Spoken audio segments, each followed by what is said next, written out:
La duración de un día en la Tierra, las 24 horas que definen nuestro ciclo fundamental de trabajo y descanso, parece ser una de las constantes más fiables de la existencia humana.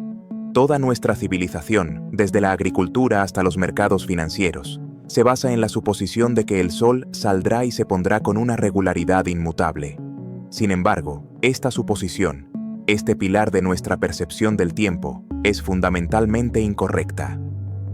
El día de 24 horas no es una constante. De hecho, cada día en el planeta Tierra es imperceptiblemente más largo que el día anterior. Este no es un postulado teórico ni una especulación. Es un hecho científico medido y confirmado, revelado por la instrumentación más precisa que la humanidad ha creado jamás. Nuestro planeta, el mismísimo cuerpo que usamos para definir el tiempo, está fallando como reloj. Se está desacelerando. Una fuerza cósmica invisible está aplicando un freno constante sobre la rotación del mundo, y el agente causal de esta desaceleración planetaria no es un cataclismo distante, sino el objeto más familiar de nuestro cielo nocturno, la Luna. Durante la mayor parte de la historia, la rotación de la Tierra fue el estándar de oro para la medición del tiempo. El movimiento aparente del Sol y las estrellas era la definición misma de un día. Pero a mediados del siglo XX, el desarrollo de los relojes atómicos cambió esta perspectiva. Estos instrumentos, que miden el tiempo basándose en las vibraciones increíblemente regulares de los átomos de cesio, proporcionaron un estándar de tiempo independiente de la rotación planetaria. Por primera vez, los científicos pudieron comparar el tiempo atómico internacional, o TAI, con el tiempo basado en la rotación de la Tierra, conocido como tiempo universal, o T1. El resultado de esta comparación fue inequívoco. El reloj de la Tierra estaba perdiendo tiempo de manera consistente. La rotación del planeta se estaba volviendo más lenta en comparación con el tic-tac constante de los relojes atómicos. Esta discrepancia es la razón por la cual, periódicamente, la comunidad científica internacional debe añadir un segundo intercalar a nuestros relojes oficiales, un ajuste para mantener nuestro tiempo civil sincronizado con el defectuoso giro de nuestro propio planeta. El mecanismo detrás de este frenado es una danza gravitacional de proporciones inmensas, un fenómeno conocido como frenado de marea. La gravedad de la Luna tira de nuestro planeta, pero no lo hace de manera uniforme. Su atracción es más fuerte en el lado de la Tierra que la enfrenta, y más débil en el lado opuesto. Esta diferencia en la fuerza gravitacional deforma el planeta entero, creando protuberancias no solo en los océanos, sino también en la propia roca sólida. Sin embargo, es en los océanos donde el efecto es más pronunciado y visible. La atracción de la Luna crea las mareas altas. Pero debido a que la Tierra rota sobre su eje mucho más rápido de lo que la Luna la orbita, nuestro planeta arrastra estas protuberancias de agua oceánica consigo. El resultado es que las mareas altas no están perfectamente alineadas con la Luna. En cambio, son arrastradas ligeramente por delante de ella en la dirección de la rotación de la Tierra. Es esta protuberancia de marea desalineada la que genera el problema. Esta masa de agua oceánica que va por delante ejerce su propia atracción gravitacional sobre la Luna, pero la Luna, a su vez, tira gravitacionalmente hacia atrás de esta protuberancia de marea, intentando frenarla y realinearla. Esta interacción, este tirón gravitacional constante de la Luna sobre las mareas que la preceden, actúa como un gigantesco freno sobre la rotación de la Tierra. A medida que la Tierra sólida gira, esta fricción de marea, generada principalmente en los mares poco profundos donde el agua roza el fondo del océano, disipa la energía de rotación de nuestro planeta en forma de calor. Día tras día, milenio tras milenio, esta fricción constante ha estado robando a la Tierra su energía de rotación, haciendo que su giro sea cada vez más lento. La tasa de desaceleración es, por supuesto, minúscula desde una perspectiva humana. Se estima en aproximadamente 1.7 milisegundos por cada siglo. Sin embargo, en escalas de tiempo geológicas, este efecto es implacable y acumulativo. Este es solo uno de los muchos mecanismos cósmicos que operan en escalas de tiempo que desafían la experiencia humana. Si te apasiona desentrañar estos profundos misterios del universo y quieres entender las fuerzas que moldean nuestro mundo, te invitamos a unirte a esta expedición. Por favor, considera suscribirte a nuestro canal para no perderte ningún documental. Y nos ayudaría mucho saber hasta dónde llega nuestra comunidad. Por favor, déjanos un comentario indicando desde qué parte del mundo nos ven. Tu apoyo es fundamental para continuar esta labor de investigación. Este frenado imperceptible, medido en milisegundos, es la clave para entender un misterio mucho mayor que redefine nuestro pasado y nuestro futuro. Es el motor que nos empuja lentamente hacia un futuro lejano donde el día terrestre finalmente durará 25 horas, alterando fundamentalmente el clima y los ecosistemas. Y, de manera aún más dramática, este mismo mecanismo es la pista que nos permite mirar hacia atrás en el tiempo, a un pasado primordial y violento, cuando la Tierra giraba tan rápido que un día completo podía durar tan solo 6 horas. En ese pasado distante, una luna gigantesca, mucho más cercana a nosotros, dominaba el cielo y creaba mareas de una magnitud inimaginable.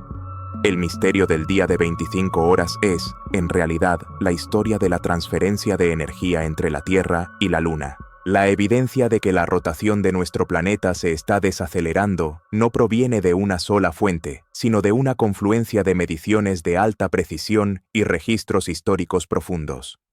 La prueba más irrefutable y contemporánea nos la proporcionan los relojes atómicos. Estos instrumentos, desarrollados a mediados del siglo XX, no dependen de ningún movimiento astronómico para medir el tiempo.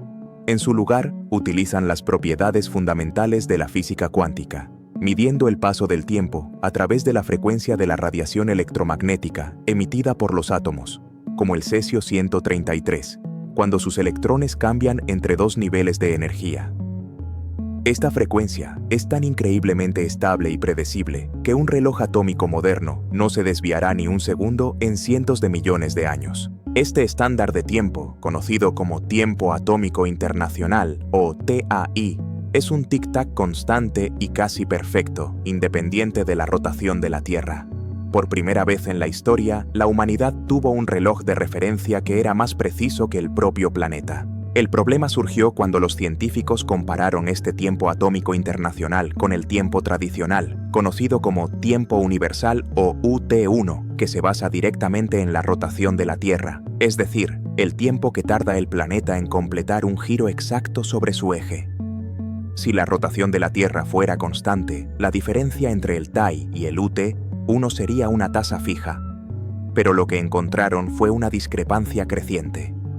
El tiempo atómico, con su tic-tac cuántico implacable, avanzaba de manera constante, mientras que el tiempo universal, atado a la rotación planetaria, se retrasaba progresivamente. El planeta estaba perdiendo tiempo. La rotación de la Tierra no estaba completando sus giros exactamente en el tiempo esperado, se estaba volviendo marginalmente más lenta cada día. Esta discrepancia se volvió tan significativa que, en el año 1972, fue necesario introducir un mecanismo de corrección para mantener el tiempo civil que usamos en nuestra vida diaria, alineado con la posición del Sol en el cielo. Este mecanismo es el segundo intercalar. Periódicamente, se añade un segundo extra al tiempo universal coordinado, o UTC, para permitir que la rotación más lenta de la Tierra alcance al tiempo atómico. El hecho mismo de que necesitemos insertar estos segundos en nuestro calendario global es la admisión formal de que la Tierra, como cronometrador, es defectuosa y se está frenando. Si bien los relojes atómicos proporcionan la prueba moderna, la evidencia de este frenado se extiende mucho más atrás en la historia humana. Los astrónomos han podido cuantificar la desaceleración de la Tierra utilizando registros meticulosos de eventos astronómicos pasados, en particular los eclipses solares y lunares.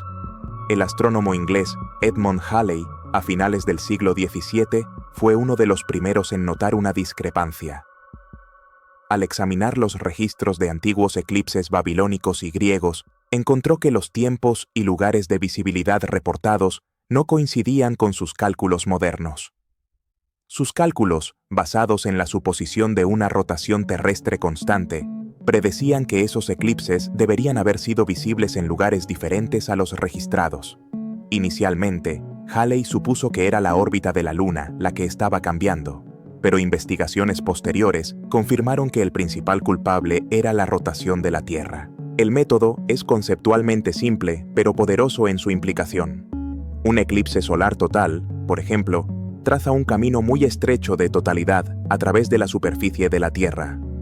La ubicación exacta de este camino, su longitud geográfica, depende críticamente de la rotación de la Tierra.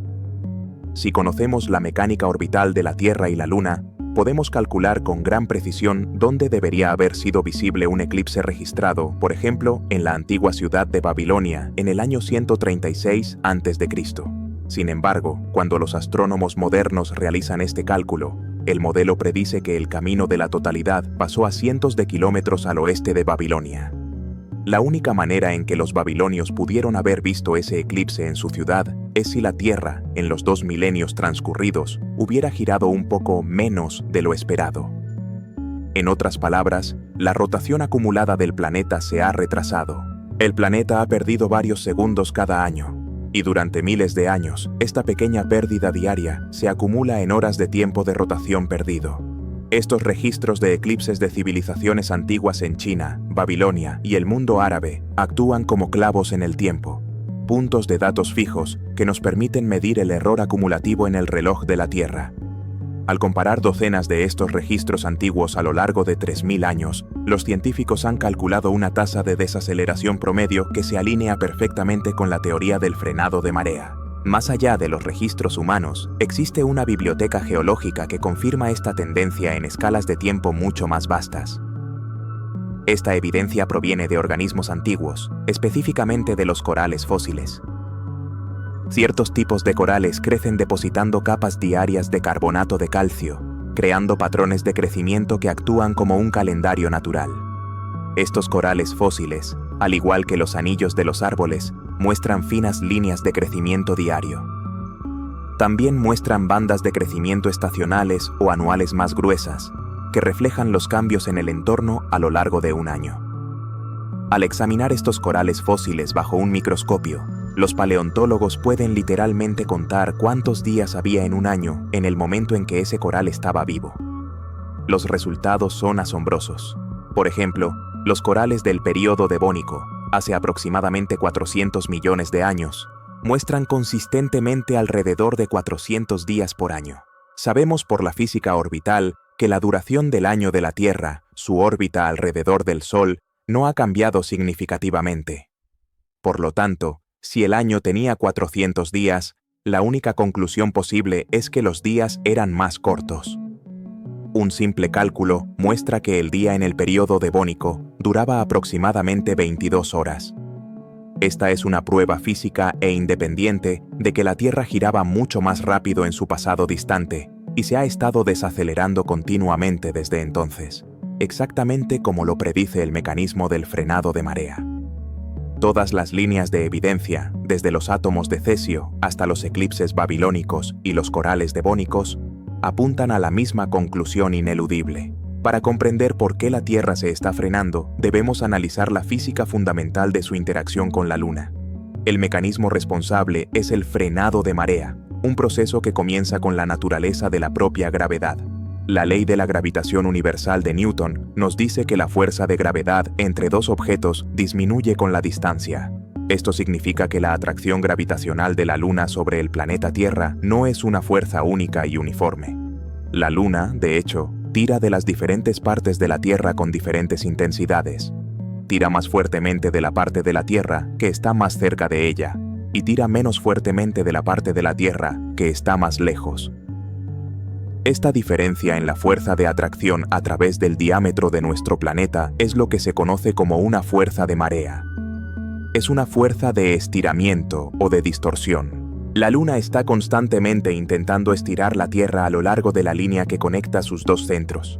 Esta fuerza deforma la totalidad de nuestro planeta, incluyendo la corteza sólida y el manto, pero su efecto es mucho más pronunciado y visible en el componente más fluido de nuestro mundo, los océanos. El resultado más directo de esta fuerza de marea es la creación de no una, sino dos protuberancias de marea en los océanos de la Tierra. La primera protuberancia es la más intuitiva. En el lado de la Tierra que mira directamente a la Luna, la atracción gravitacional lunar es más fuerte que la atracción sobre el centro de la Tierra. Esta fuerza adicional hace que el agua del océano en ese lado se eleve o se acumule, alejándose del centro de la Tierra y formando una protuberancia de marea, lo que experimentamos como una marea alta. Esta es la marea sublunar. Sin embargo, esto solo explica la mitad del fenómeno, ya que la mayoría de las costas de la Tierra experimentan 2 mareas altas cada día, no una. La segunda protuberancia de marea, la marea antípoda, se forma en el lado opuesto del planeta, el lado que mira lejos de la Luna. La física de esta segunda protuberancia es a menudo mal entendida, pero es una consecuencia directa de la misma fuerza diferencial. En el lado lejano de la Tierra, la atracción gravitacional de la Luna es más débil que su atracción sobre el centro de la Tierra. Mientras la Luna tira del centro de la Tierra, alejándolo del agua en el lado lejano, el agua en el lado lejano es, en efecto, dejada atrás. Para ser más precisos, si consideramos el sistema Tierra-Luna como un todo, orbitando un centro de masa común, el baricentro, tanto la Tierra como la Luna están en caída libre la una hacia la otra. En el lado lejano, la fuerza gravitacional de la Luna es la más débil, por lo que el agua allí es acelerada hacia la Luna menos que la Tierra sólida. El resultado es que el planeta sólido es arrancado de debajo del agua, dejando que el océano en el lado lejano también se abulte, creando una segunda marea alta opuesta a la Luna. Si la Tierra no rotara sobre su eje y no tuviera continentes, el resultado sería una Tierra permanentemente ovalada, un esferoide de agua con 2 protuberancias fijas, una apuntando directamente hacia la Luna y la otra directamente en dirección opuesta. En este escenario hipotético y estático, no habría fricción de marea. Las protuberancias de agua estarían en perfecto equilibrio gravitacional, alineadas con la Luna, y no habría ningún efecto de frenado sobre el planeta. Sin embargo, la Tierra no es estática. Nuestro planeta gira sobre su eje a una velocidad inmensa, completando una rotación completa en aproximadamente 24 horas. La Luna, por otro lado, orbita la Tierra mucho más lentamente, completando una órbita en aproximadamente 27,3 días. Es esta discrepancia fundamental entre la rápida rotación de la Tierra y la lenta órbita de la Luna la que rompe el equilibrio y convierte estas protuberancias de marea en un motor de fricción planetaria. La rápida rotación de la Tierra tiene una consecuencia crítica. Intenta arrastrar todo lo que hay en su superficie junto con ella.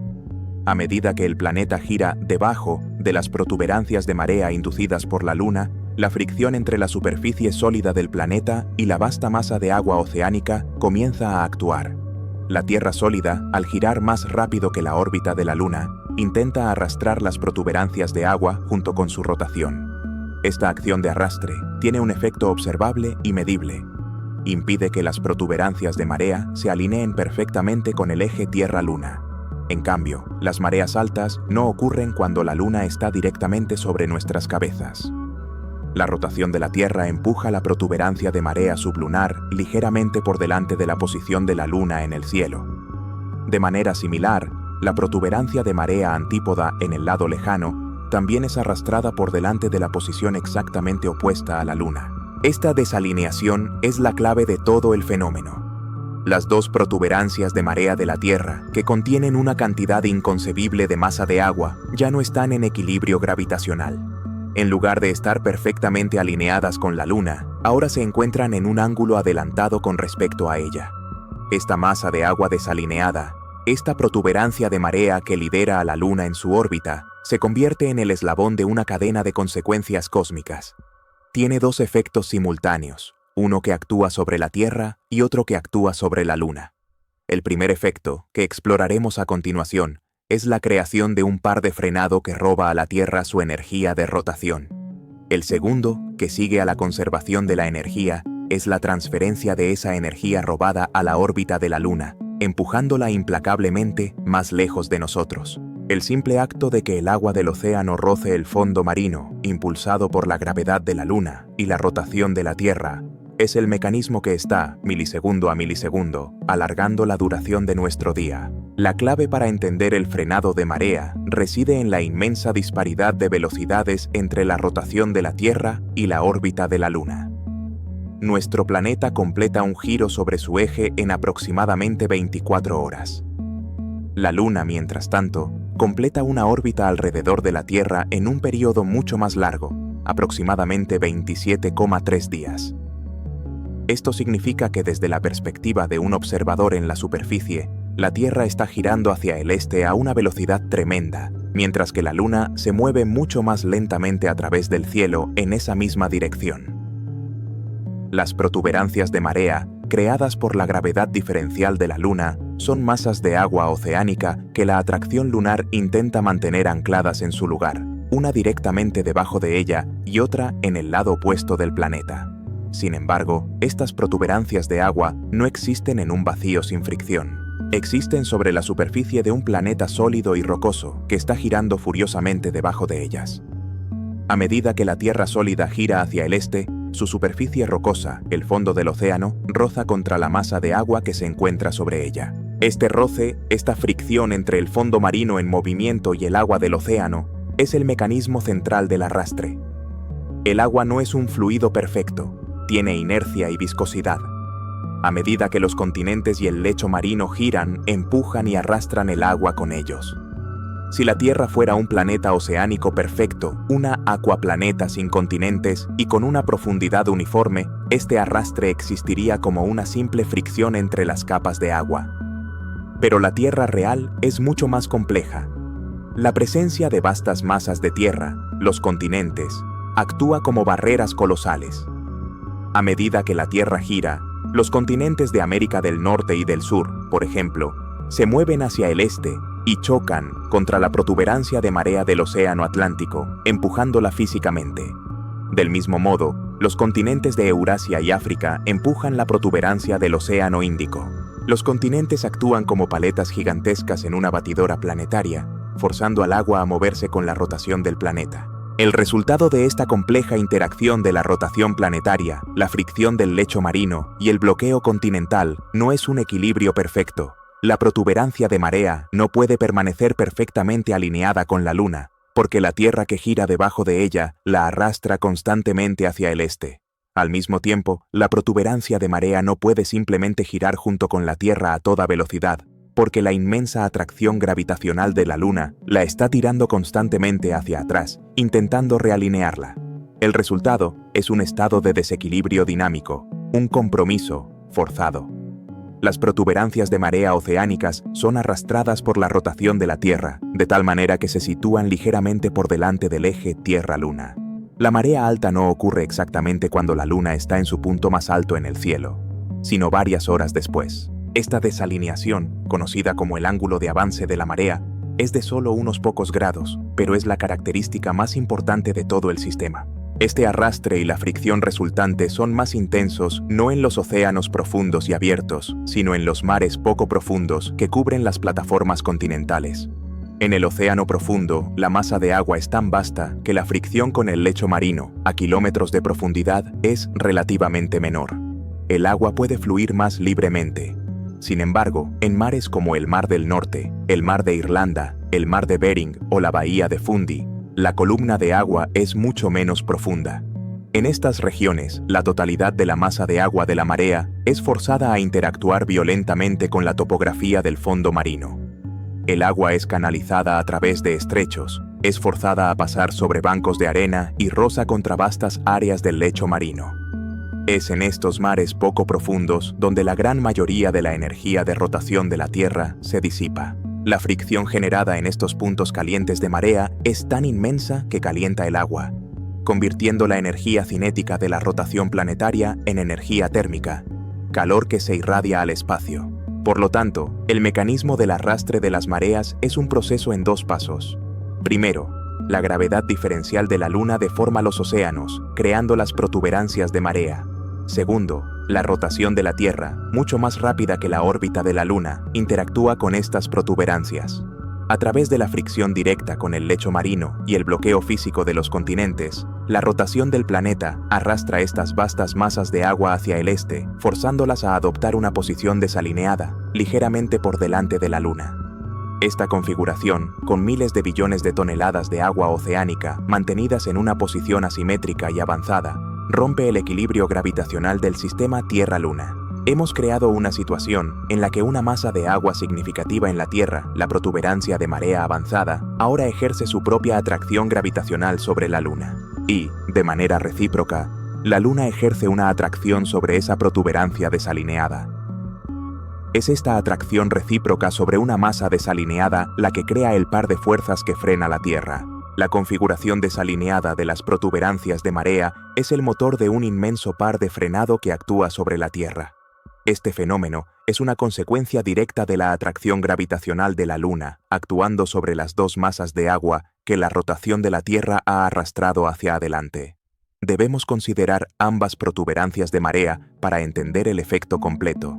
La protuberancia de marea en el lado cercano de la Tierra, al estar físicamente más cerca de la Luna, es la que experimenta la atracción gravitacional más fuerte. Debido a que la rotación de la Tierra la ha arrastrado hacia el este, esta masa de agua se encuentra adelantada con respecto a la Luna en su órbita. La gravedad de la Luna tira de esta protuberancia masiva. Este tirón gravitacional no está perfectamente alineado con el centro de la Tierra, está dirigido hacia el centro de la Luna. Esta fuerza de atracción puede descomponerse en dos componentes. Un componente tira de la protuberancia hacia el centro de la Tierra, manteniéndola como una marea. El otro componente, y el más crucial para este fenómeno, tira de la protuberancia hacia atrás, en dirección opuesta a la rotación de la Tierra. Este tirón hacia atrás actúa como una rienda o un freno. Simultáneamente, la Luna ejerce su atracción sobre la protuberancia de marea del lado lejano, la marea antípoda. Esta protuberancia, que también ha sido arrastrada hacia el este por la rotación de la Tierra, se encuentra igualmente adelantada con respecto a su posición de equilibrio, que estaría directamente opuesta a la Luna. La atracción de la Luna sobre esta protuberancia del lado lejano es, por supuesto, más débil debido a la mayor distancia. Esta atracción gravitacional también intenta tirar de la protuberancia hacia atrás, en dirección opuesta a la rotación del planeta. Aunque la fuerza sobre la protuberancia del lado lejano es más débil que la fuerza sobre la protuberancia del lado cercano, ambas tiran en la misma dirección relativa a la rotación. Ambas intentan frenar el giro del planeta. El efecto neto de la gravedad de la Luna tirando de estas dos protuberancias de marea desalineadas es un par de torsión neto, o un par de frenado, que actúa constantemente en dirección opuesta a la rotación de la Tierra. Es un freno gravitacional de escala planetaria, aplicado sin cesar durante miles de millones de años. Este par de frenado gravitacional no es un concepto abstracto, se manifiesta físicamente como fricción. El tirón de la Luna sobre las protuberancias de marea es lo que, en esencia, mantiene el agua elevada contra la rotación de la Tierra. A medida que el planeta sólido, el lecho marino y los continentes giran hacia el este debajo de esta agua retenida gravitacionalmente, se genera una cantidad colosal de fricción. Esta no es una fricción sutil. Es el roce literal de billones de toneladas de agua contra el fondo del océano, especialmente en las vastas y poco profundas plataformas continentales. En lugares como el mar de Bering, el mar de la China Oriental y la plataforma de la Patagonia, la energía de las mareas se disipa a un ritmo prodigioso. El agua es forzada a través de cuellos de botella topográficos, sobre cordilleras submarinas y a través de estrechos, generando una turbulencia y un roce inmensos. Esta fricción es el mecanismo físico directo que ejecuta el frenado gravitacional. La consecuencia de esta fricción planetaria es una conversión de energía a escala masiva. La Tierra, como cualquier objeto masivo en rotación, posee una cantidad inmensa de energía cinética de rotación. La fricción de las mareas actúa como un sistema de frenos, y como cualquier sistema de frenos, debe convertir esa energía cinética en otra forma de energía. En este caso, la energía de rotación del planeta se convierte en energía térmica, es decir, en calor. La fricción del agua rozando el fondo del océano calienta el agua.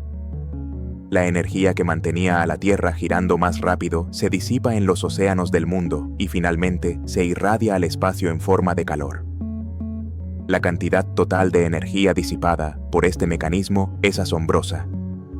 Las estimaciones científicas sitúan la disipación total de energía por fricción de marea en el sistema Tierra-Luna en aproximadamente 3.75 teravatios. Eso es 3.750 millones de vatios.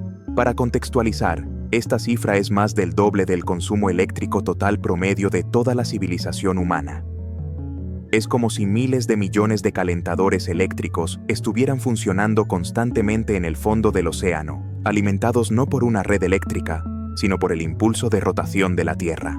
Este robo constante de energía cinética de rotación es la causa directa de la desaceleración de nuestro planeta. Cada segundo de cada día, 3.75 billones de julios de la energía de rotación de la Tierra se extraen y se convierten en calor. Aunque el depósito total de energía de rotación de la Tierra es vasto, esta extracción continua, aunque lenta, tiene un efecto acumulativo e innegable. La velocidad de rotación del planeta disminuye. El resultado es que la duración del día, el tiempo que tarda la Tierra en completar un giro sobre su eje, aumenta. Este efecto es la consecuencia terrestre directa de la danza gravitacional con la Luna. Es la razón por la que necesitamos segundos intercalares para mantener nuestros relojes atómicos sincronizados con un planeta que se frena. La Luna, al tirar de las protuberancias de marea que la propia rotación de la Tierra arrastra hacia adelante, está actuando como un freno que, milisegundo a milisegundo, siglo a siglo, alarga inexorablemente la duración de nuestro día. Pero esta energía perdida no desaparece sin más. El sistema Tierra-Luna es un sistema cerrado, y la energía robada a la rotación de la Tierra debe ir a alguna parte. La disipación de 3.75 teravatios de energía de la rotación de la Tierra en forma de calor en el fondo del océano explica a dónde va la energía perdida por el frenado planetario. Sin embargo, esto no explica qué sucede con el momento angular perdido. La energía y el momento angular son dos cantidades físicas distintas y se rigen por leyes de conservación diferentes. Mientras que la energía cinética de rotación de la Tierra se puede convertir en energía térmica y disiparse, el momento angular no puede simplemente desaparecer del sistema. El sistema Tierra-Luna, en su conjunto, puede considerarse un sistema dinámico cerrado, o, más exactamente, un sistema aislado en términos de momento angular. Si bien el Sol y otros planetas ejercen influencias gravitacionales, sus efectos de marea son mucho menores, y para los propósitos de esta interacción dominante, el momento angular total del sistema Tierra-Luna debe conservarse. La ley de la conservación del momento angular es uno de los principios más fundamentales de la física. Establece que, para un sistema aislado, el momento angular total de ese sistema permanece constante en el tiempo. El momento angular total del sistema Tierra-Luna está compuesto principalmente por dos componentes principales. El primero es el momento angular de rotación de la Tierra, que es una medida de su inercia de giro y depende de su masa, su radio y la velocidad a la que gira sobre su eje.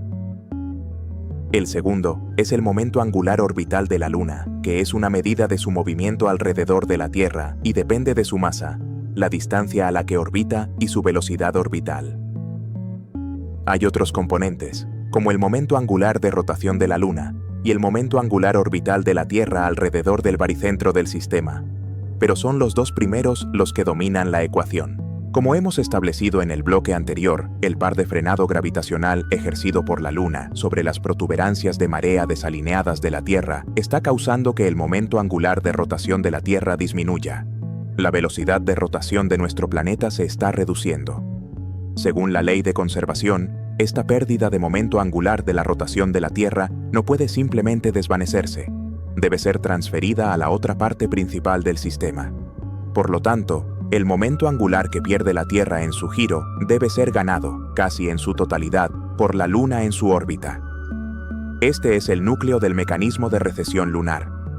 El frenado de marea no es solo un freno, es un mecanismo de transferencia de momento.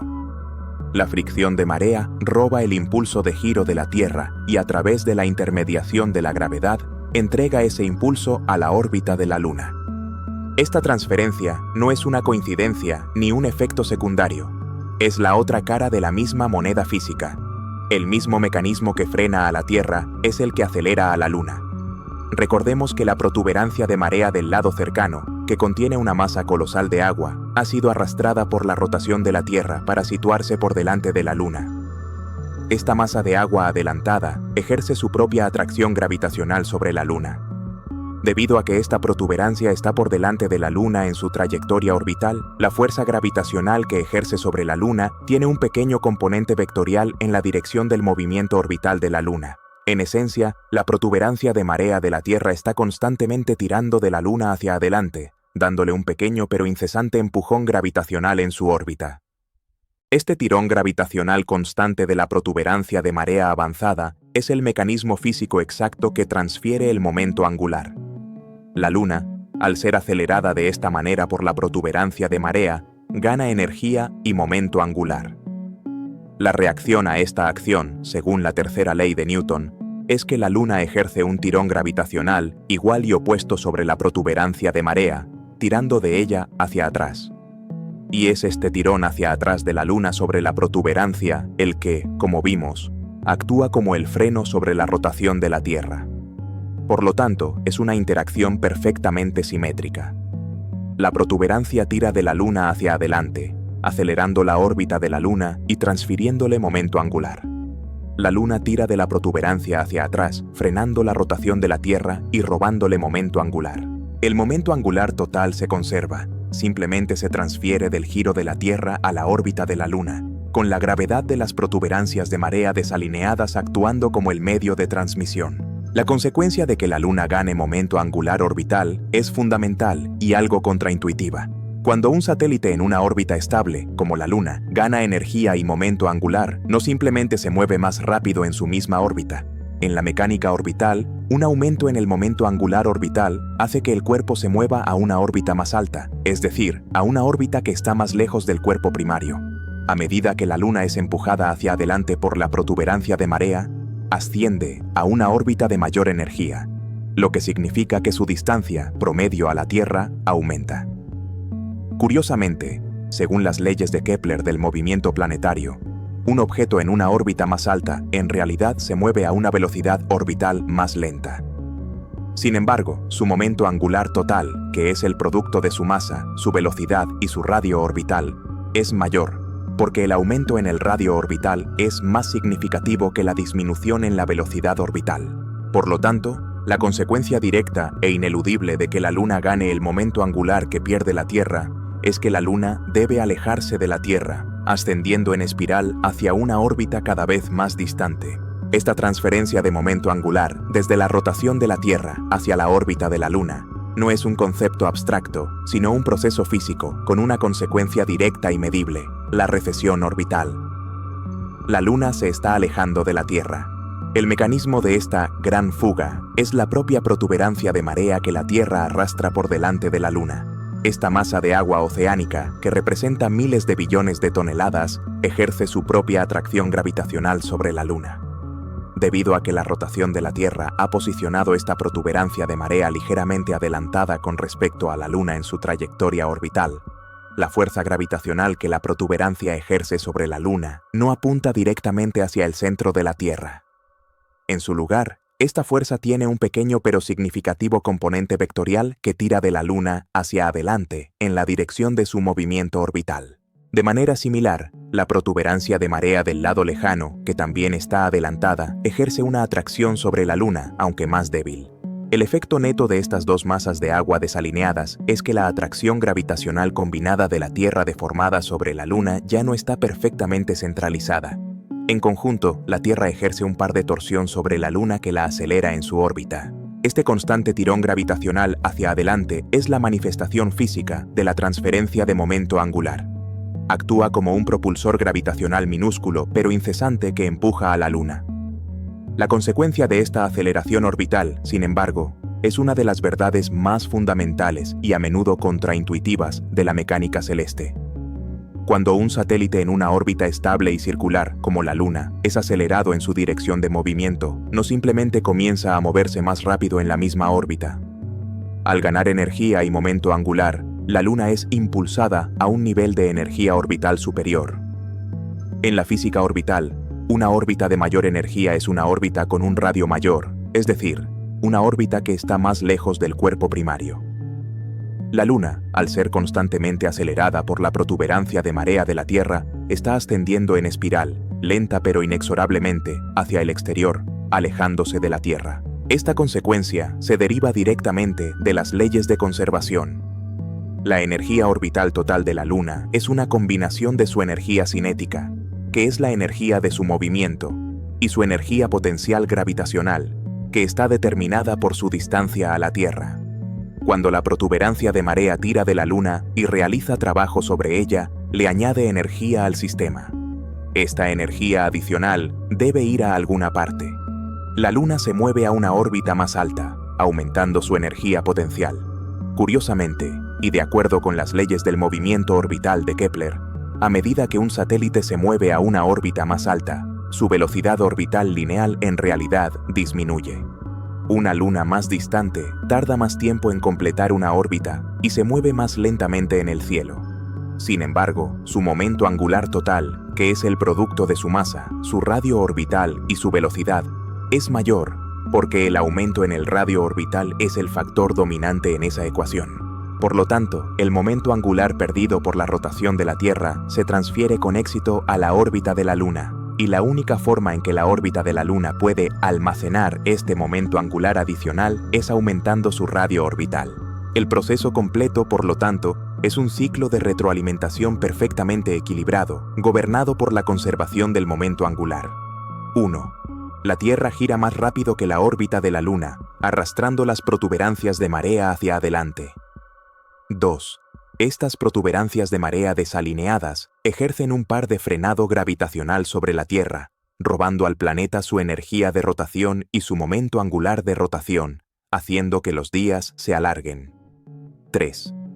Simultáneamente, estas mismas protuberancias de marea adelantadas ejercen un par de aceleración gravitacional sobre la Luna, tirando de ella hacia adelante en su órbita. 4. Este tirón constante transfiere el momento angular perdido por la Tierra a la Luna. 5. La Luna, al ganar este momento angular, se ve forzada a moverse a una órbita más alta y distante, lo que resulta en su recesión orbital. Las dos consecuencias, la desaceleración de la Tierra y la recesión de la Luna, son inseparables. Son las dos caras del mismo fenómeno físico fundamental. El frenado de marea no es solo un freno planetario, es un mecanismo de transferencia que está activamente reconfigurando la arquitectura misma del sistema Tierra-Luna, alargando nuestros días y empujando a nuestro satélite hacia el espacio profundo. La teoría del frenado de marea, la conservación del momento angular y la consecuente recesión orbital de la Luna es un modelo geofísico elegante. Sin embargo, para que pase de ser una teoría a un hecho científico comprobado, requiere una validación empírica. Se necesita una medición directa, inequívoca y de alta precisión que demuestre, sin lugar a dudas, que la distancia entre la Tierra y la Luna está, de hecho, aumentando. Durante la mayor parte de la historia de la astronomía, tal medición fue imposible. Las distancias astronómicas eran demasiado vastas y los instrumentos demasiado imprecisos para detectar un cambio tan minúsculo como unos pocos centímetros por año en una órbita de cientos de miles de kilómetros. Esta prueba definitiva tuvo que esperar a la llegada de la era espacial y se convirtió en uno de los legados científicos más duraderos y exitosos del programa Apolo. La prueba proviene de un experimento que ha estado en funcionamiento continuo durante más de 5 décadas. El experimento de medición láser lunar, o LLR. La base de este experimento reside en un conjunto de instrumentos notablemente simples pero increíblemente eficaces dejados en la superficie lunar. Estos instrumentos son los retroreflectores láser. No son equipos electrónicos complejos, son paneles pasivos, esencialmente espejos, pero de un tipo muy especializado. Están compuestos por matrices de reflectores de esquina, también conocidos como prismas de cubo de esquina.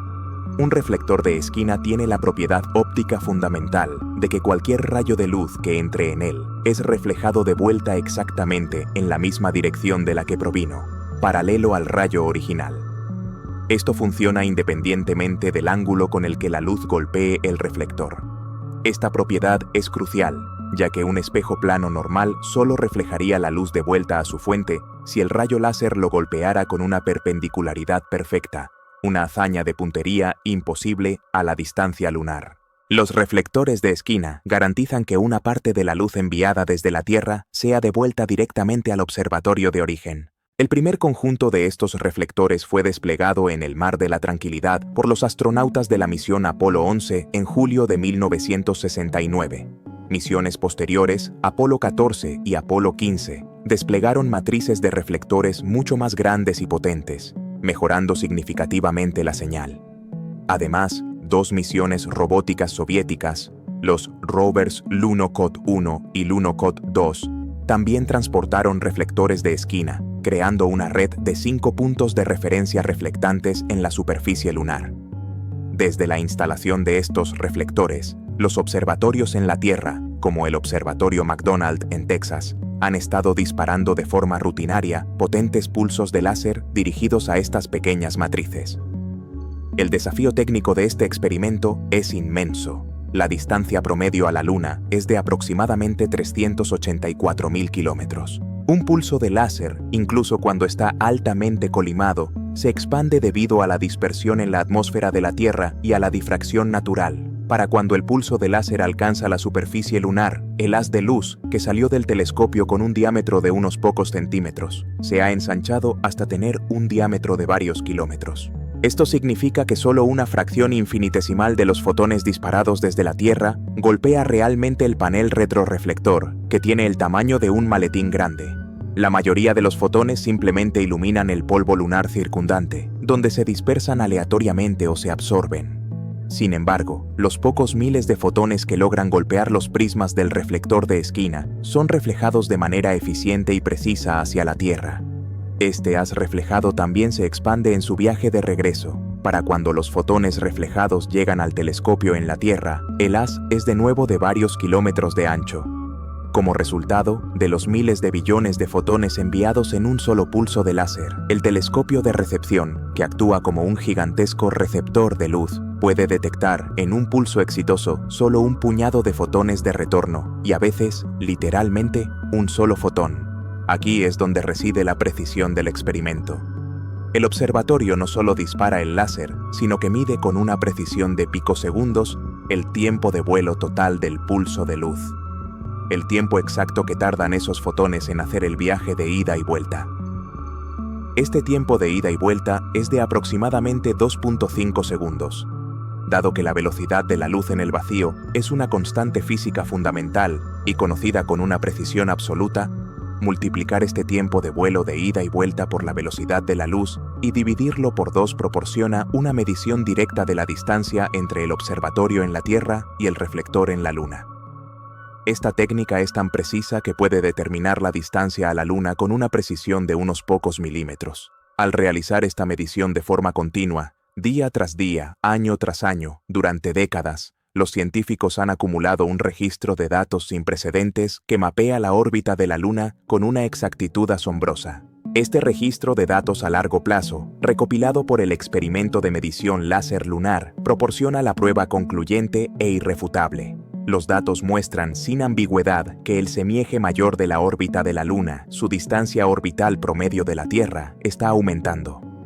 Los resultados de este experimento de décadas de duración cuantifican la tasa de esta recesión con una confianza notable. Los datos confirman que la Luna se está alejando de la Tierra a un ritmo constante. Esta evidencia empírica, recopilada fotón por fotón, es la validación final de la teoría del frenado de marea.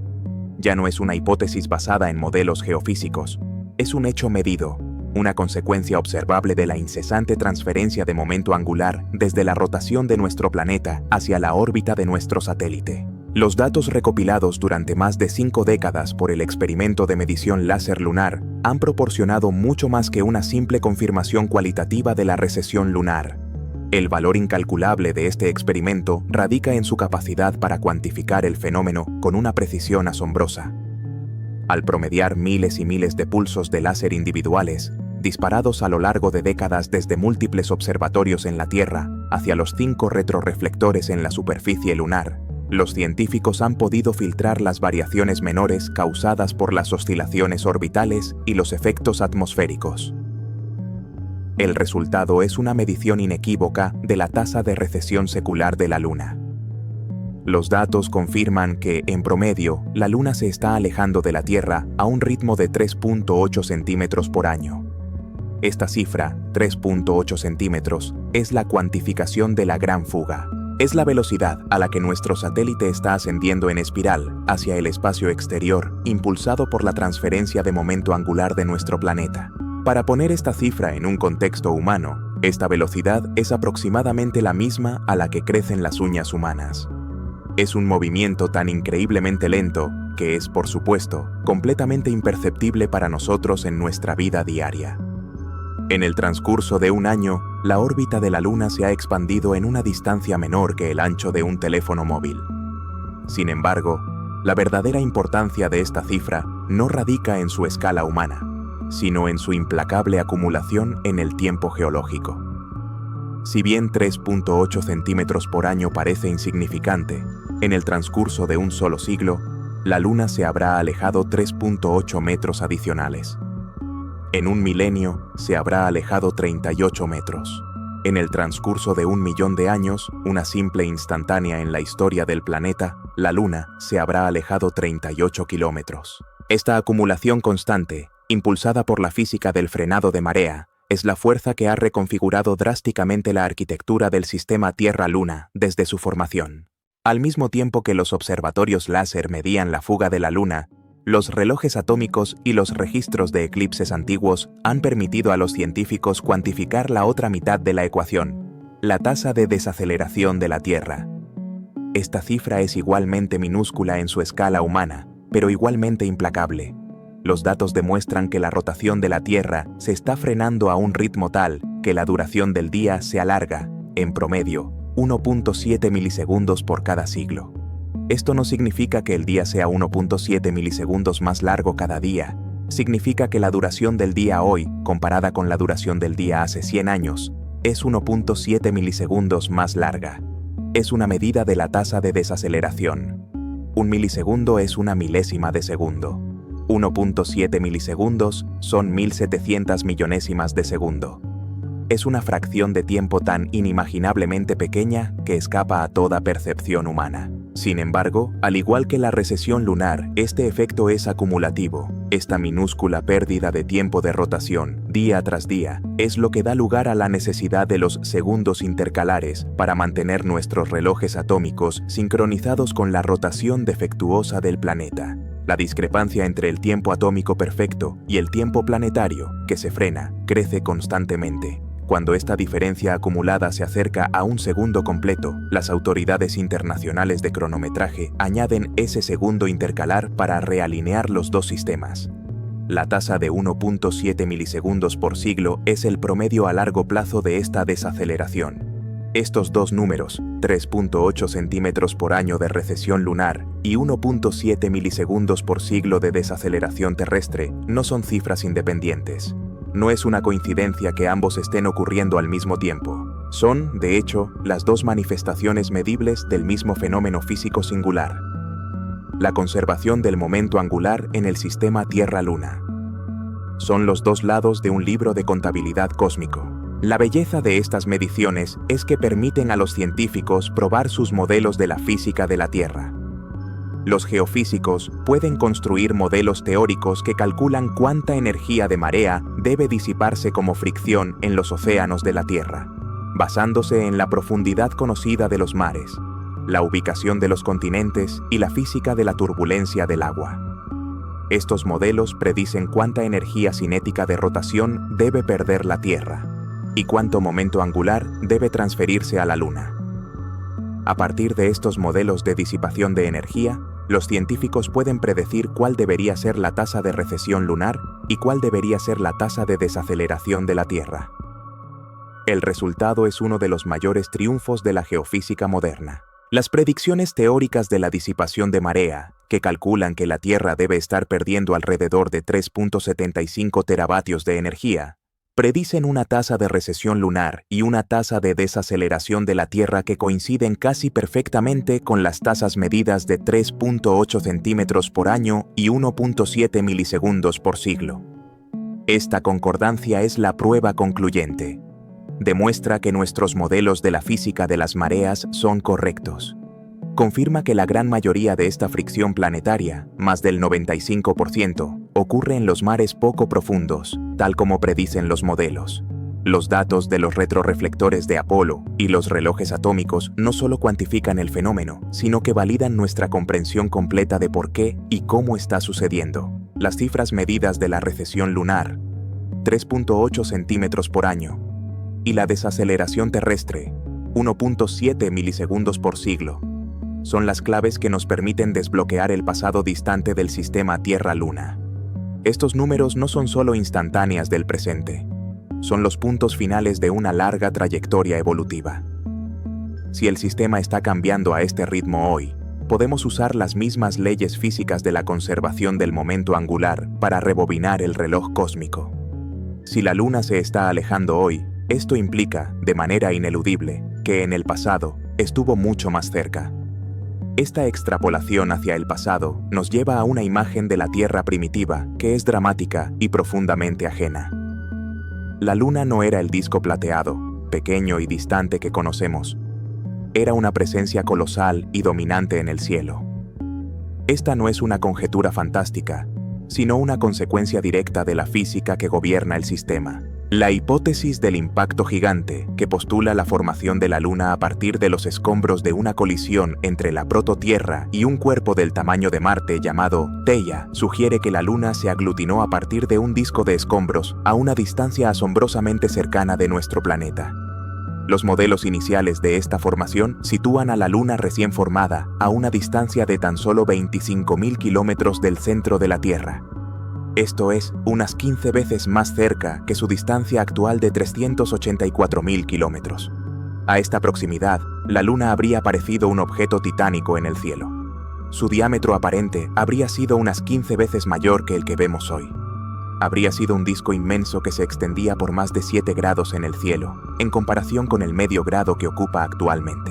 Un objeto de este tamaño aparente no solo habría dominado el cielo diurno y nocturno, sino que habría eclipsado al Sol con una frecuencia y una duración asombrosas, proyectando una sombra vasta y rápida sobre la superficie del joven planeta. Sin embargo, hay un problema fundamental al simplemente rebobinar la tasa de recesión actual. La tasa de 3.8 centímetros por año que medimos hoy es un promedio reciente, fuertemente influenciado por la configuración actual de los continentes de la Tierra y la forma de nuestras cuencas oceánicas, especialmente los mares poco profundos, donde se disipa la mayor parte de la energía. Si extrapolamos esta tasa linealmente hacia atrás, nos encontramos con que la Luna habría estado en una proximidad catastrófica con la Tierra hace solo unos 1.500 millones de años. Esto contradice la abrumadora evidencia geológica que sitúa la formación de la Luna hace más de 4.000 millones de años.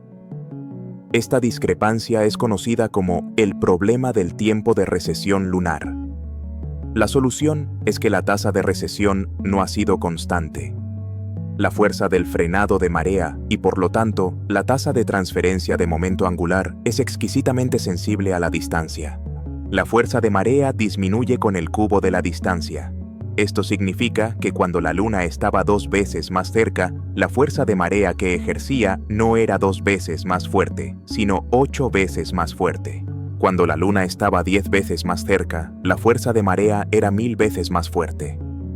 Esta relación no lineal significa que la evolución temprana del sistema Tierra-Luna fue mucho más violenta y rápida que la lenta deriva que observamos hoy. Inmediatamente después de su formación, con la Luna a una distancia de solo unas pocas decenas de miles de kilómetros, las fuerzas de marea que ejercía sobre la Tierra eran miles de veces más potentes. El frenado de marea sobre la Tierra era extremo. En consecuencia, la transferencia de momento angular a la Luna era igualmente extrema. La Luna no se alejó de la Tierra a un ritmo de centímetros por año.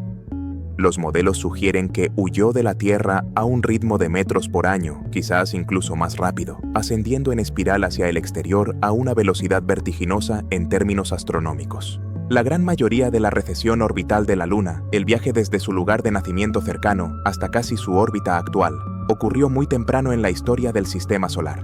Esta proximidad extrema también habría tenido un efecto profundo en la propia Luna. La Tierra, al ser mucho más masiva, ejerce sus propias fuerzas de marea sobre la Luna. Hoy, esas fuerzas son las que han bloqueado la rotación de la Luna, forzándola a mostrarnos siempre la misma cara en un fenómeno llamado bloqueo de marea. En el pasado distante, con la Luna 15 veces más cerca, las fuerzas de marea de la Tierra sobre la Luna habrían sido miles de veces más fuertes. La recién formada Luna, que probablemente era una esfera de roca fundida o parcialmente fundida, habría sido deformada por la gravedad de la Tierra. La fricción de marea dentro del cuerpo de la Luna habría sido tan inmensa que habría disipado la energía de rotación inicial de la Luna con una rapidez asombrosa. Es casi seguro que la Luna quedó bloqueada por marea a la Tierra muy rápidamente después de su formación, quizás en tan solo unos pocos miles o millones de años. Desde los primeros días de la existencia del planeta, esta gigantesca luna ya estaba fija en el cielo, mostrando perpetuamente la misma cara deformada hacia la Tierra fundida. La apariencia visual de esta luna gigante habría sido aterradora y espectacular. A esa distancia, los rasgos de la superficie, incluso los grandes cráteres de impacto que se formaron temprano, habrían sido visibles a simple vista con un detalle asombroso. La luz reflejada por esta luna, la luz de la Tierra, sobre la superficie lunar, habría sido miles de veces más brillante que la luz de la luna que experimentamos hoy, iluminando el paisaje nocturno de la Tierra primitiva con un brillo fantasmal. Esta imagen de una luna colosal, fija en un cielo primitivo sobre un océano de magma, no es solo una extrapolación. Es el punto de partida necesario para entender la coevolución de estos dos cuerpos. La física de las mareas exige que la luna comenzara cerca y exige que la transferencia de momento angular fuera más intensa en el pasado. La luna gigante del pasado no es solo una curiosidad visual. Fue el motor principal que dio forma a la rotación de nuestro planeta y generó mareas de una escala que desafía la imaginación moderna. La consecuencia directa de una luna colosal en el cielo de la Tierra primitiva no fue solo visual. Esa proximidad extrema fue el motor de un frenado de marea, de una violencia que es difícil de imaginar en la actualidad. La tasa de desaceleración de la Tierra no solo depende de la masa de la Luna, sino que es exquisitamente sensible a su distancia.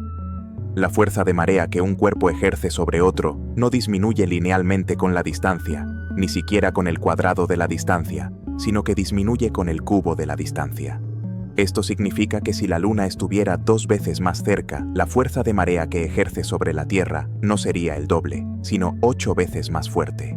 Si aplicamos esto a los modelos de formación que sitúan a la Luna recién formada a una distancia de, por ejemplo, 15 veces más cerca que hoy, la fuerza de marea resultante habría sido 15 elevado al cubo, es decir, 15 multiplicado por 15, que es 225, multiplicado otra vez por 15, lo que da un resultado de 3.375 veces más fuerte que la fuerza de marea que experimentamos hoy.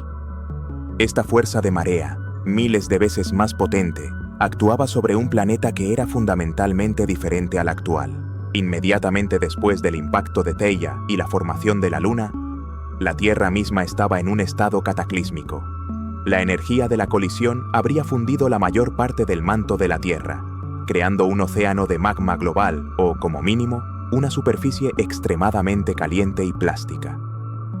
La rotación inicial de la Tierra también habría sido drásticamente diferente. De acuerdo con las leyes de conservación del momento angular, un impacto oblicuo y masivo como el que se postula para Theia habría transferido una cantidad inmensa de momento angular de rotación a la Tierra. Los modelos dinámicos de esta colisión sugieren de manera consistente que la Tierra primitiva, inmediatamente después del impacto, giraba a una velocidad vertiginosa. El día en esta Tierra primordial no duraba 24 horas. Los modelos más conservadores sugieren que un día completo, un ciclo de rotación, podía completarse en tan solo 6 u 8 horas. Algunos modelos sugieren incluso rotaciones más rápidas, con días que duraban apenas 4 o 5 horas. Ahora debemos combinar estas dos condiciones iniciales. Un planeta Tierra girando a una velocidad extrema, con un día de solo 6 horas, y una luna masiva orbitando a una distancia peligrosamente cercana. La física del frenado de marea, que hoy opera de manera lenta e imperceptible, se habría desatado en este escenario primitivo con una eficiencia y una violencia inimaginables. La rápida rotación de la Tierra, de 6 horas, estaba completamente desincronizada con la órbita de la Luna, que incluso estando cerca, habría tardado varios días en completarse. Esta inmensa disparidad de velocidades, combinada con la fuerza de marea miles de veces más fuerte, habría generado un arrastre de marea de proporciones colosales. La Luna, con su gravedad amplificada por la proximidad, habría levantado protuberancias de marea inmensas, no solo en cualquier océano primitivo que comenzara a formarse, sino en el propio océano de magma, en la roca fundida y plástica del planeta. La Tierra, al girar tan rápidamente debajo de estas protuberancias de marea inducidas por la Luna, habría experimentado una fricción interna y superficial más allá de toda comparación moderna. Este no era el suave roce en mares poco profundos que mide 1.7 milisegundos por siglo. Era un freno planetario aplicado con una fuerza brutal. La disipación de energía de rotación en forma de calor habría sido extrema, contribuyendo a mantener la superficie de la Tierra en un estado fundido durante más tiempo. El par de frenado sobre la Tierra habría sido tan inmenso que la desaceleración de la rotación del planeta no se habría medido en milisegundos por siglo, sino probablemente en segundos por siglo, o incluso más. El efecto fue un frenado violento y rápido.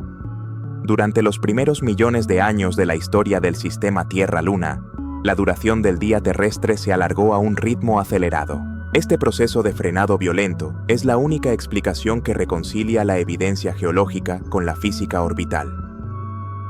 Los corales fósiles del Devónico, de hace 400 millones de años, nos muestran un día que duraba aproximadamente 22 horas. Los ritmos de crecimiento en formaciones de hierro bandeado, o titmitas, de hace 2.500 millones de años, sugieren un día que ya se había alargado a quizás 19 o 20 horas.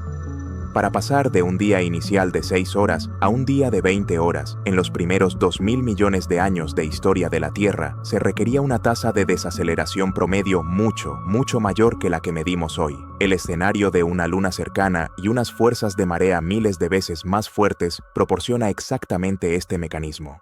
La tasa de desaceleración de la Tierra no ha sido constante. Fue extremadamente alta al principio y ha ido disminuyendo gradualmente a medida que la Luna se aleja y las fuerzas de marea se debilitan. El día de 6 horas fue el punto de partida de la Tierra, un estado de rotación ultrarrápida del cual la Luna, actuando como un freno gravitacional cercano y poderoso, nos ha estado rescatando lentamente, robando el giro de la Tierra y alargando nuestros días durante más de 4.000 millones de años. La consecuencia más dramática de la extrema proximidad de la Luna en la Tierra primitiva no fue el frenado de la rotación en sí mismo, sino el mecanismo físico que lo causó: las supermareas. La física de las mareas es brutalmente dependiente de la distancia. La fuerza de marea que un cuerpo celeste ejerce sobre otro no es inversamente proporcional al cuadrado de la distancia, como lo es la gravedad simple, sino que es inversamente proporcional al cubo de la distancia. Esta es una distinción crítica que magnifica exponencialmente el efecto de la proximidad. Esto significa que si la Luna estuviera a la mitad de su distancia actual, la fuerza de marea que ejercería sobre la Tierra no sería el doble de fuerte, sino 8 veces más fuerte. Si tomamos los modelos que sitúan a la Luna 10 veces más cerca de la Tierra después de su formación, la fuerza de marea resultante no habría sido 10 veces mayor, sino 10 elevado al cubo, es decir, 1000 veces más fuerte que la fuerza de marea que experimentamos hoy. Si la Luna estaba 15 veces más cerca, la fuerza de marea era 3375 veces más potente. En la Tierra actual, esta fuerza de marea 1000 veces más débil es suficiente para elevar los océanos en mareas que medimos en metros. En la Tierra primitiva, una fuerza de marea 1000 o 3000 veces más fuerte habría generado mareas de una escala que desafía la imaginación moderna. Estas no habrían sido mareas, habrían sido tsunamis globales perpetuos. Los modelos que intentan calcular la altura de estas supermareas producen cifras asombrosas. Incluso en un océano global de profundidad uniforme, estas protuberancias de marea no se habrían medido en metros, sino en cientos de metros, y posiblemente habrían alcanzado alturas de 1 kilómetro o más. 2 veces por cada ciclo de rotación, un muro de agua de 1 kilómetro de altura habría barrido la circunferencia del planeta. Y recordemos, el ciclo de rotación no era de 24 horas, sino de tan solo 6 u 8 horas. Esto significa que esta protuberancia de marea de 1 kilómetro de altura no se movería lentamente, sino que circunnavegaría el globo a una velocidad inmensa, correspondiente a la velocidad de rotación de la superficie en el ecuador, que habría sido de miles de kilómetros por hora. Sin embargo, es muy probable que, en la Tierra más temprana, hace más de 4.000 millones de años, no existiera un océano de agua líquida. El planeta todavía estaba catastróficamente caliente por su formación y por la energía del impacto de Theia. La superficie era probablemente un océano de magma global. Las fuerzas de marea de la Luna cercana habrían actuado sobre este océano de roca fundida. En lugar de muros de agua, debemos imaginar protuberancias de marea de magma. La Luna, con su gravedad 1000 veces más fuerte, habría levantado el océano de roca fundida en olas de cientos de metros de altura que daban la vuelta al planeta cada 6 horas. La fricción generada por este movimiento no habría sido el roce del agua en un lecho marino, sino la fricción interna viscosa de trillones de toneladas de roca líquida siendo deformada y agitada.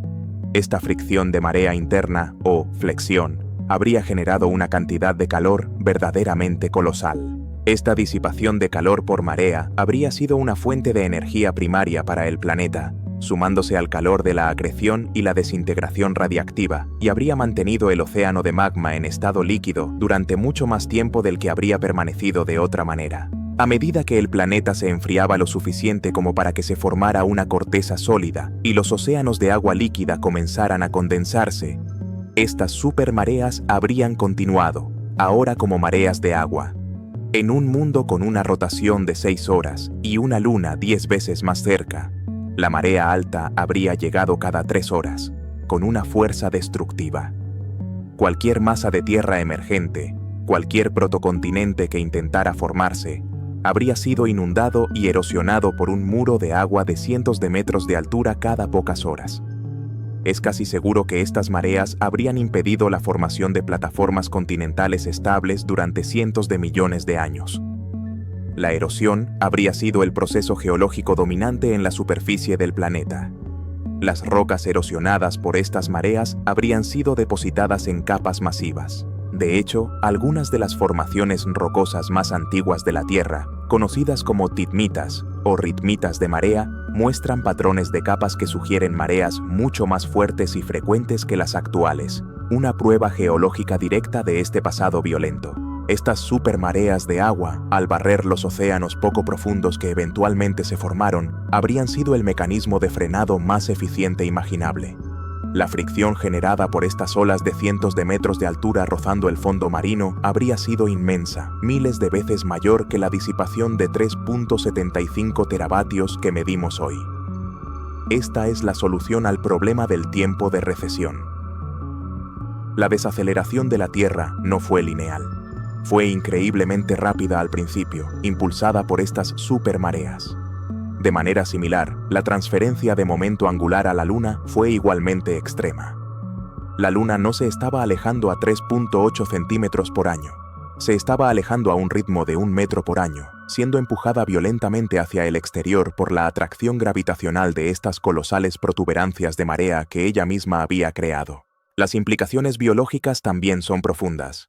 Se cree que la vida surgió en estos océanos primitivos. Es posible que estas supermareas hayan jugado un papel, mezclando vigorosamente los océanos, distribuyendo nutrientes y el calor de las fuentes hidrotermales y creando vastas zonas intermareales que se inundaban y secaban cada pocas horas, un entorno que podría haber fomentado las reacciones químicas prebióticas. Al mismo tiempo, la pura violencia de la erosión y la turbulencia podrían haber sido un obstáculo. Lo que es seguro es que el entorno del planeta primitivo no estaba definido solo por su atmósfera y su química, sino que estaba dominado físicamente por la presencia de una luna gigantesca y cercana, cuyo tirón gravitacional esculpía el planeta a través de mareas de una escala que hoy se reserva para los desastres apocalípticos. El mismo mecanismo de frenado de marea y recesión orbital que ha definido la historia de 4.000 millones de años del sistema Tierra-Luna continúa operando hoy y seguirá operando en el futuro distante. El proceso no se ha detenido. Las mediciones de los retroreflectores láser de Apolo, que cuantifican la fuga de la Luna a 3.8 centímetros por año, y los datos de los relojes atómicos, que miden la desaceleración de la Tierra en 1.7 milisegundos por siglo, son mediciones de un proceso geofísico en curso. Estos números nos permiten proyectar la evolución del sistema hacia el futuro, más allá de la escala temporal de la civilización humana, y responder a la pregunta central de nuestro documental: ¿cuándo llegará el día de 25 horas? Este no es un evento hipotético, es una inevitabilidad orbital, suponiendo que el sistema Tierra-Luna permanezca imperturbable durante el tiempo suficiente. Para calcular el tiempo que tardará en acumularse una hora extra completa, debemos usar la tasa de desaceleración medida. Actualmente, el día se alarga a un ritmo de aproximadamente 1.7 milisegundos por siglo. Una hora contiene 60 minutos y cada minuto contiene 60 segundos, lo que da un total de 3.600 segundos. Un milisegundo es una milésima de segundo, por lo que una hora también contiene 3.600.000 milisegundos. Si la Tierra está desacelerándose a un ritmo de 1.7 milisegundos por cada 100 años, podemos calcular cuántos siglos se necesitarán para acumular los 3.600.000 milisegundos necesarios para añadir una hora completa a la duración del día. Dividiendo 3.600.000 milisegundos por la tasa de 1.7 milisegundos por siglo, el resultado es un periodo de tiempo inmenso. El cálculo arroja una cifra de aproximadamente 2.117.647 siglos. Dado que un siglo contiene 100 años, podemos convertir esta cifra en años multiplicándola por 100. El resultado es que se necesitarán aproximadamente 211 millones de años para que el día en la Tierra se alargue en una hora completa, pasando de su duración actual de 24 horas a una duración de 25 horas. Esta escala de tiempo es profundamente geológica. 211 millones de años es un periodo de tiempo más largo que el que ha existido la mayoría de los dinosaurios. Es más largo que la era mesozoica. Es un futuro tan distante que la geografía de la Tierra será irreconocible. La tectónica de placas habrá reorganizado los continentes, cerrando océanos como el Atlántico y formando nuevos supercontinentes. Especies enteras habrán surgido y se habrán extinguido. Es en este futuro geológico, en este mundo irreconocible, donde los descendientes lejanos de la vida en la Tierra, si es que existen, experimentarán un día que dura 25 horas. El impacto de un día más largo en el clima y los ecosistemas de ese mundo futuro sería profundo. Un ciclo día-noche más largo significaría que la superficie del planeta estaría expuesta a la luz solar durante periodos más prolongados, y luego sumida en la oscuridad durante periodos igualmente más largos. Esto conduciría a un aumento drástico en el rango de temperatura diurno. Los días serían significativamente más calientes, ya que la superficie tendría una hora extra para absorber la radiación solar. Las noches serían significativamente más frías, ya que la superficie tendría una hora extra para irradiar su calor al espacio. Este aumento del diferencial térmico entre el día y la noche alteraría fundamentalmente los patrones climáticos globales. La circulación atmosférica, impulsada en gran medida por las diferencias de temperatura, se volvería más extrema. Es probable que las tormentas fueran más intensas y los sistemas meteorológicos más volátiles. La vida vegetal y animal tendría que adaptarse a estos periodos más largos de calor y frío extremos. Los organismos con ritmos circadianos tendrían que evolucionar para sincronizarse con un ciclo de 25 horas. Para cualquier civilización tecnológica que pudiera existir en ese futuro lejano, las implicaciones serían fundamentales. Su definición misma del tiempo estaría basada en un ciclo de 25 horas. Los conceptos de jornadas laborales, horarios y la división del calendario se basarían en esta nueva realidad planetaria. Sin embargo, este cambio no ocurriría de la noche a la mañana. Sería un proceso de deriva imperceptiblemente lento, tal como lo es hoy. En el transcurso de 1 millón de años, el día solo se habría alargado en unos 17 segundos. Ninguna generación individual, ni siquiera ninguna civilización que durara milenios, notaría el cambio sin la ayuda de relojes atómicos de alta precisión. Sería un cambio geológico, no un evento humano. Al mismo tiempo que la Tierra se frena hacia su día de 25 horas, la Luna continuará su recesión orbital.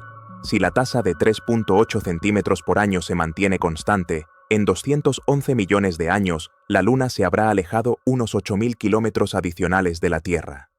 Esta distancia es significativa. Una luna más distante parecería visiblemente más pequeña en el cielo. Su diámetro aparente se reduciría, haciendo que los eclipses solares totales fueran mucho más raros y, eventualmente, imposibles. Un eclipse solar total solo ocurre porque, en la actualidad, la Luna tiene el tamaño aparente justo para cubrir perfectamente el disco del Sol. A medida que la Luna se aleja y su tamaño aparente disminuye, ya no será capaz de cubrir completamente al Sol. Todos los eclipses solares centrales se volverán anulares, donde un anillo de fuego del Sol permanece visible alrededor del disco lunar. Además, una luna más distante ejercería una fuerza de marea más débil sobre la Tierra. Esto reduciría la amplitud de las mareas oceánicas y también disminuiría la contribución de la Luna a la estabilización del eje de la Tierra, lo que podría llevar a oscilaciones más erráticas en la inclinación axial del planeta a muy largo plazo. El futuro de 25 horas es, por tanto, un paquete. Un día más largo en la Tierra estará acompañado por una luna más pequeña, más distante y gravitacionalmente menos influyente en el cielo. Y entonces, el alargamiento del día a 25 horas, que ocurrirá en unos 200 millones de años, no es en absoluto el final del proceso. Es simplemente un hito en un viaje geofísico mucho más largo. El mecanismo del frenado de marea, la transferencia de momento angular desde la rotación de la Tierra a la órbita de la Luna, es un proceso que busca fundamentalmente un estado de equilibrio.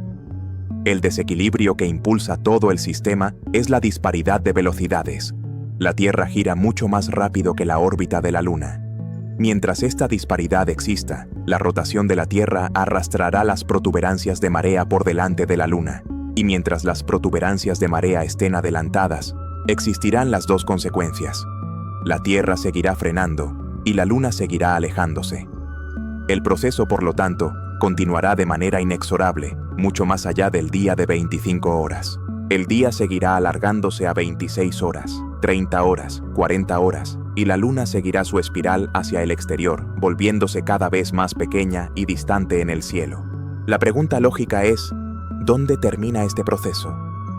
El final teórico de esta evolución orbital, el estado de equilibrio final hacia el cual el sistema Tierra-Luna está tendiendo, se conoce como bloqueo de marea total o bloqueo de marea mutuo. Este estado se alcanza cuando el par de frenado gravitacional finalmente ha ralentizado la rotación de la Tierra de manera tan profunda que la duración del día terrestre se vuelve exactamente igual a la duración del período orbital de la Luna, es decir, el mes lunar. En este punto futuro e increíblemente distante, la Tierra girará sobre su eje en el mismo tiempo que le tomará a la Luna completar una órbita a su alrededor.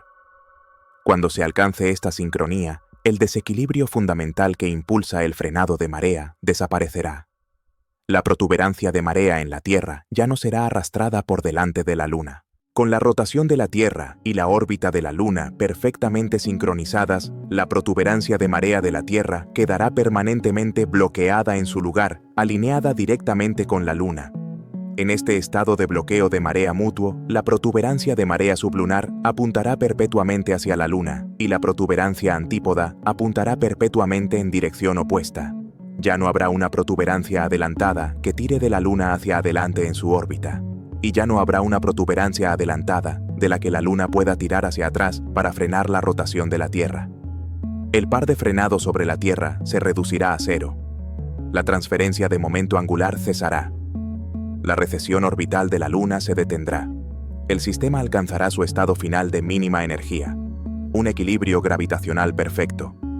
En este punto, la Luna dejará de alejarse y se asentará en una órbita final, estable y mucho más distante. Los cálculos orbitales sugieren que este estado de equilibrio final se alcanzaría cuando la Luna esté aproximadamente un 50% más lejos de lo que está hoy, y tanto el día terrestre como el mes lunar tendrían una duración de aproximadamente 47 de nuestros días actuales. Las consecuencias de este estado final serían extraordinarias. Para la Luna nada cambiaría, ya está bloqueada por marea a la Tierra. Pero para la Tierra, el cambio sería fundamental. La Tierra quedaría permanentemente bloqueada por marea a la Luna, de la misma manera que la Luna ya está bloqueada para nosotros. Esto significa que la Tierra siempre mostraría la misma cara a la Luna. Desde un hemisferio de la Tierra, la Luna estaría permanentemente fija en el cielo, sin salir ni ponerse nunca, simplemente pasando por sus fases en un punto estacionario. Desde el hemisferio opuesto de la Tierra, la Luna nunca sería visible. Existiría un lado cercano de la Tierra y un lado lejano de la Tierra, tal como lo tiene la Luna hoy. En este mundo, la palabra mes y la palabra día describirían el mismo periodo de tiempo, un ciclo de rotación y un ciclo orbital lunar que duraría el equivalente a unos 47 de nuestros días actuales. El planeta experimentaría un día solar increíblemente largo, seguido de una noche igualmente larga. Este escenario de bloqueo de marea mutuo es el destino teórico de casi todos los sistemas de planeta y luna en el universo. Ya vemos este estado en el sistema de Plutón y su luna más grande, Caronte. Plutón y Caronte ya han alcanzado el bloqueo de marea total. Ambos cuerpos están bloqueados por marea el uno al otro, mostrándose perpetuamente la misma cara, orbitando su centro de masa común como si estuvieran conectados por una barra rígida e invisible. Este es el destino final hacia el que se dirige el sistema Tierra-Luna. Sin embargo, este es un futuro puramente teórico por una razón crucial que se encuentra fuera del sistema Tierra-Luna. El tiempo necesario para que la Tierra alcance este bloqueo de marea mutuo es asombrosamente largo. Los cálculos, que deben tener en cuenta el hecho de que el frenado de marea se debilita a medida que la Luna se aleja, estiman que se necesitarían aproximadamente 50.000 millones de años para que la Tierra y la Luna alcanzaran este estado final de equilibrio. El destino final del sistema Tierra-Luna, ese estado teórico de bloqueo de marea mutuo en 50.000 millones de años, es un cálculo de la física orbital en un sistema aislado. Sin embargo, el sistema Tierra-Luna no está aislado. Orbita dentro del entorno dinámico del sistema solar y su evolución a largo plazo está fundamentalmente dictada por la estrella que le da vida, el Sol. El reloj de la física de marea, que avanza durante decenas de miles de millones de años, está en una carrera contra un reloj mucho más urgente y violento, el reloj de la evolución estelar. El destino del sistema Tierra-Luna no será un equilibrio gravitacional frío, sino una aniquilación por fuego. El Sol, como todas las estrellas, tiene una vida útil finita, y su inevitable muerte será el evento que ponga fin a la larga historia de nuestro planeta y su satélite, mucho antes de que el bloqueo de marea total pueda alcanzarse. El Sol es una estrella de la secuencia principal, lo que significa que actualmente se encuentra en la fase más larga y estable de su vida. Durante miles de millones de años, ha estado fusionando hidrógeno en helio en su núcleo a un ritmo constante, liberando la energía que ilumina y calienta la Tierra. Sin embargo, este combustible de hidrógeno es finito. Los modelos de evolución estelar, que se basan en un conocimiento profundo de la física nuclear y la termodinámica, predicen con gran fiabilidad la vida útil restante de nuestra estrella. Se estima que el Sol continuará en su fase de secuencia principal actual durante aproximadamente 5.000 millones de años más. Esta escala de tiempo, 5.000 millones de años, es una sentencia de muerte cósmica. Es solo una décima parte del tiempo de 50.000 millones de años que se requeriría para que la Tierra y la Luna alcanzaran su bloqueo de marea mutuo. Por lo tanto, el proceso de frenado de marea nunca llegará a su conclusión natural. A medida que el Sol agote el combustible de hidrógeno en su núcleo dentro de esos 5.000 millones de años, comenzará su transición a la siguiente fase de su vida. El núcleo, ahora compuesto principalmente de helio inerte, comenzará a contraerse bajo su propia gravedad. Esta contracción aumentará drásticamente la temperatura y la presión en el núcleo, hasta el punto de que el hidrógeno en una cáscara que rodea el núcleo de helio comenzará a fusionarse. Esta fusión de hidrógeno en una cáscara generará una cantidad de energía mucho mayor que la que el Sol produce actualmente. Esta energía adicional, empujando hacia afuera, hará que las capas exteriores de la estrella se expandan de manera colosal. El Sol comenzará a hincharse. Su superficie se enfriará a medida que se expande, volviéndose de un color rojo opaco. El Sol abandonará la secuencia principal y se convertirá en una gigante roja. Esta no es una fase sutil, es una transformación cataclísmica. A medida que el Sol se expanda, su radio aumentará en un factor de 100 o incluso 200 o más. Su atmósfera exterior, o fotosfera, se hinchará hasta alcanzar y superar la órbita de Mercurio, vaporizando el planeta. Continuará expandiéndose, alcanzando y engullendo la órbita de Venus. El destino de la Tierra y la Luna depende de cuán masiva se vuelva esta gigante roja. Los modelos actuales varían, pero la mayoría de las proyecciones sitúan el borde exterior máximo de la atmósfera del Sol peligrosamente cerca de la órbita actual de la Tierra, si no es que la envuelve por completo. Incluso antes de que la atmósfera solar toque físicamente la Tierra, las consecuencias serán catastróficas. A medida que el Sol se expanda, su luminosidad aumentará miles de veces. Mucho antes de ser engullida, la superficie de la Tierra será abrasada por esta radiación intensa. Los océanos, el motor mismo del frenado de marea, hervirán por completo, convirtiendo la Tierra en un mundo de roca seca y estéril. La atmósfera será arrancada por el intenso viento solar de la gigante roja. Si la Tierra logra evitar ser engullida directamente por la atmósfera de la gigante roja, un destino que sigue siendo incierto, se enfrentará a un nuevo tipo de frenado de marea, orbitando ahora no a través del vacío, sino dentro de las capas externas tenues pero increíblemente calientes de la atmósfera expandida del Sol. La Tierra experimentará un arrastre atmosférico o un frenado de marea solar.